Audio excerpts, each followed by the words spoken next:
নমস্কার, আমি অভি। আর আজকের এই পর্বে জানাবো পুরী ভ্রমণে গিয়ে কিভাবে চিল্কা ভ্রমণের প্ল্যান করবেন। খরচই বা কেমন, কতটা সময় লাগে, সরকারি না বেসরকারি বাস, কোনভাবে গেলে খরচ কম বা বেশি হবে, কোনটা ভালো বা মন্দ হবে। তাই ভারতের তথা এশিয়ার বৃহত্তম উপকূলীয় লেগুন ঘরে বসে দেখতে বা ভ্রমণের প্ল্যান করতে ভিডিওটি সম্পূর্ণ দেখতেই হবে। আর একটা অনুরোধ, ভালো লাগলে অবশ্যই একটি লাইক দিতে ভুলবেন না। তাতে আমি বুঝতে পারবো আমি ঠিক কতজন মানুষকে তথ্য বা মনোরঞ্জন দিতে পেরেছি। আর যদি আপনিও ঘরে বসে পৃথিবীর নানা প্রান্তের ভিডিও দেখতে ভালোবাসেন, অর্থাৎ ভ্রমণের ভিডিও দেখতে ভালোবাসেন বা তথ্য পেতে ভালোবাসেন, তাহলে আমার এই চ্যানেলটি সাবস্ক্রাইব করতে ভুলবেন না।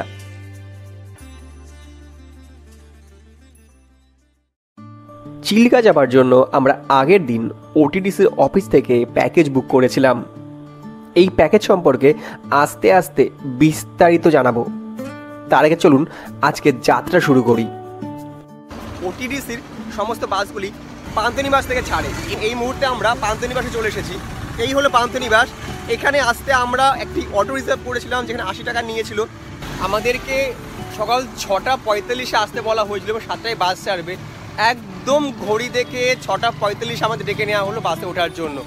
ডিসিপ্লিনের অন্যতম নমুনা দেখতে পেলাম এই ওড়িশা গভর্নমেন্টের এই এজেন্সি থেকে। আমাদের বাসটি এসি ট্রাভেলার ছিল, সঙ্গে একজন সরকারি গাইডও ছিলেন, যার ব্যবহার ও আতিথেয়তা সত্যি প্রশংসার যোগ্য ছিল। কিছু সময় পর ব্রেকফাস্টের জন্য নির্ধারিত ধাবাতে গাড়ি দাঁড় করানো হলো। ঠিক কথা মতো আধ ঘন্টার মধ্যে আমরা পৌঁছে গেছি ব্রেকফাস্টের এখানে, এবং এখানে সকালে ব্রেকফাস্ট করবো এবং ব্রেকফাস্টের পরে আমরা বেরিয়ে যাব চিল্কা সহ বেশ কিছু সাইট সিইংয়ের জন্য। বেশিরভাগই আমরা নামবো মন্দিরে, এবং সমস্তটা দেখার জন্য কিন্তু আপনাদেরকে থাকতেই হবে।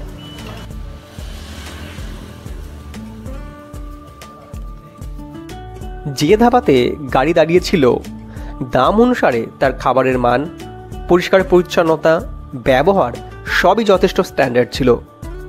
ব্রেকফাস্ট শেষে গাড়ি থামলো আমাদের প্রথম সাইট সিন পয়েন্টে।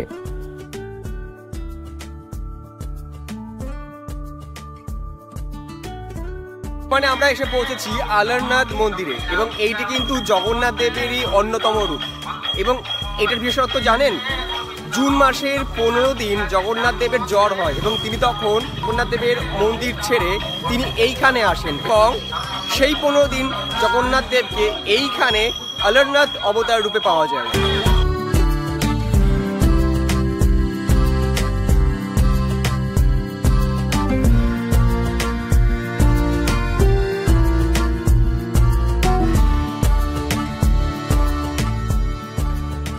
চিল্কা যাবার আগে গাড়ি আপনার থামবে, এবং ঠিক তার পাশেই এখানে ওটিডিসির একটা হোটেল মতো আছে, এবং এইখানটাতে আমাদেরকে খাবার অর্ডার দিতে হবে। এবং এর জন্য এছাড়া টয়লেট যদি কেউ করতে চান তো তার জন্য এখানে দাঁড়াবে, এবং 20 থেকে 22 মিনিট টাইম দেওয়া হবে। খাবার অর্ডার দিয়ে টয়লেট হয়ে ফ্রেশ হয়ে আমরা আবার রওনা হব চিল্কার উদ্দেশ্যে। আর এই যে খাবার তো খাবো আমরা, কেবল খেয়ে এলাম আবার কেন? অ্যাকচুয়ালি এটা দুপুরের খাবারের অর্ডার, এবং দুপুরবেলা আমরা কতজন খাবো, কী কী খাবো তার অর্ডারটা আপনাকে এই যাবার আগেই দিয়ে দিতে হবে। কারণ পরে এসে গেলে কিন্তু যদি আপনারা অর্ডার দেন আপনারা কিন্তু খাবার পাবেন না। তা সুতরাং থেকে ফিরে এসে দুপুরে খাওয়াটা খুব ইম্পর্টেন্ট, তার জন্য কিন্তু আমাদের খাবার অর্ডার করতেই হবে এখনই।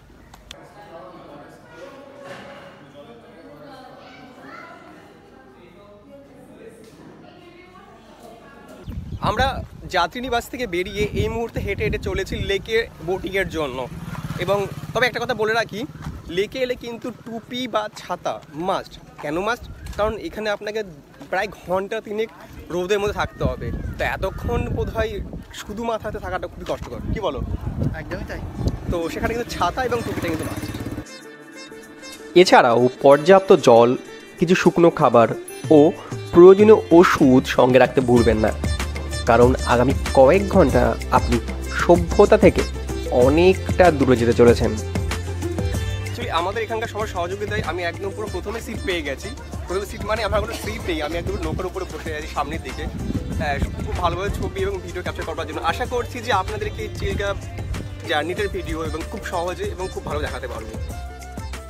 শুরু হলো আমাদের বহু প্রতীক্ষিত নৌকা বিহার। এবার আমি আপনাদের মনে জমে থাকা অনেক প্রশ্নের উত্তর এক এক করে দেব। যারা পুরী ভ্রমণে আসেন তারা অনেকেই এই চিল্কা ভ্রমণে আসেন মূলত ডলফিন দেখতে। তবে বলে রাখি, এখানে যে ডলফিন দেখতে পাওয়া যায় আর আপনারা মনে মনে যে ডলফিনের ছবি নিয়ে এখানে যাবেন, অর্থাৎ বিশাল বড় বড় হবে এবং লাফিয়ে উঠে জলে ডুব দেবে, তা কিন্তু একেবারেই নয়। এইখানে যে প্রজাতির ডলফিন দেখতে পাওয়া যায় তাকে বলা হয় ইরাবতী ডলফিন, যা মায়ানমার থেকে বঙ্গোপসাগর হয়ে চিল্কাতে এসেছে। এরা শরীরের সামান্য অংশ জলের উপরে রাখে। পুরী ভ্রমণে এলে এই চিল্কার জন্য একদিন আলাদা রাখতে হবে। সরকারি ও বেসরকারি বাসে চিল্কা আসতে পারেন, তবে টাকা একটু বেশি লাগলেও সরকারি ওটিডিসি হয়ে আসা অনেক অ্যাডভান্টেজ আছে। তার কারণগুলি আস্তে আস্তে বলবো। এবার বলি ওটিডিসি সরকারি বাসে মাথাপিছু কেমন খরচ। ওটিডিসির সঙ্গে এলে মাথাপিছু খরচ 630 টাকা, যার মধ্যে পিক আপ, ড্রপ এবং বোটিং খরচ ইনক্লুডেড থাকে। প্রাইভেটে এলে খরচ এসি বাসে 250 টাকা এবং নন এসি বাসে 220 টাকা মতো, মাঝে মধ্যে একটু কম বেশি হতে পারে। বোটিংয়ে খরচ মাথাপিছু 235 টাকা আলাদা। এছাড়াও প্রাইভেট গাড়ি ভাড়া করে এলে 8 সিটারের ক্ষেত্রে ভাড়া পড়তে পারে 2 থেকে 2,500 টাকা মতন, এবং বাইক ও স্কুটি ভাড়া করেও আসতে পারেন। তবে এক্ষেত্রে এলে বোটিংয়ের জন্য আলাদা একটা বোট রিজার্ভ করতে হতে পারে, যার জন্য খরচ 1,500 থেকে 2,000 টাকা মতো হতে পারে।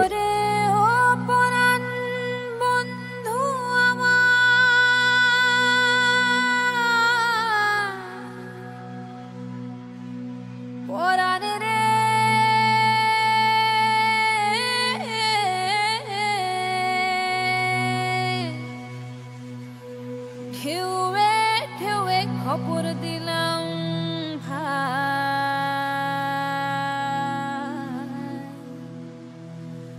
ঢেউ বাইয়া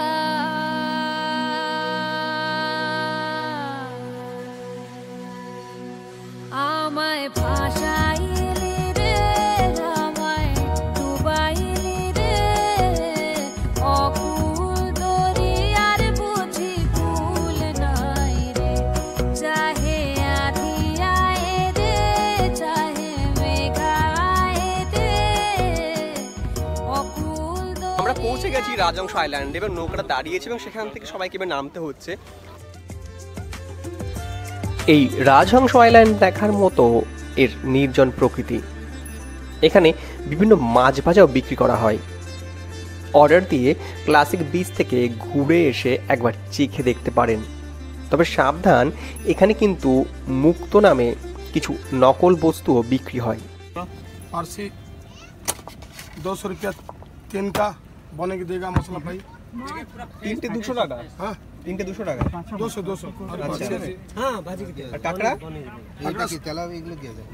এটা চিল্কা পাম্পলেট কত এটা? কমপ্লিট কত? ये देगा 50 रुपया लगा 1 पीस। কোথায় দেখা যাবে?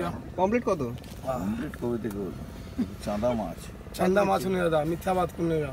ये चिल्का लेट फेस टू फेस। এই মুহূর্তে চলেছি ক্লাসিক বিচের দিকে। আপনাকে যেখানে নৌকাটা নামিয়েছিল ঠিক সেখান থেকে জাস্ট 1 মিনিটের ওয়াকিং পথ এই ঝাউবনের মাঝখান দিয়ে। যাই ভাষাইয়া সাগরের বানে,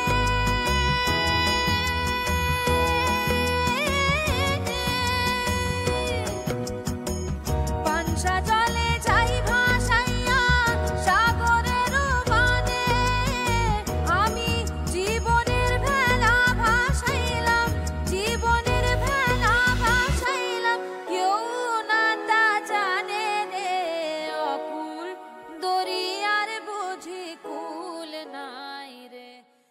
বিচে কিন্তু কোনো মানুষ থাকে না, এবং তাহলে প্রশ্ন আসতে পারে যে এখানে যে দোকানগুলো রয়েছে এবং যে মাছের দোকানটা তাহলে এরা কারা? এরা হলো পাশের যে দ্বীপ সেখানকার সেই আইল্যান্ডের মানুষজন। এই রোদের মধ্যে একটু তো লেবু জল চাই, তবে এই লেবু জলটা কিন্তু আমাদের ওখানের মধ্যে ঠান্ডা লেবু জল নয়, খুব স্বাভাবিক। এখানে বরফ কোথায় পাওয়া যাবে, তাই যেটা আছে সেটাই।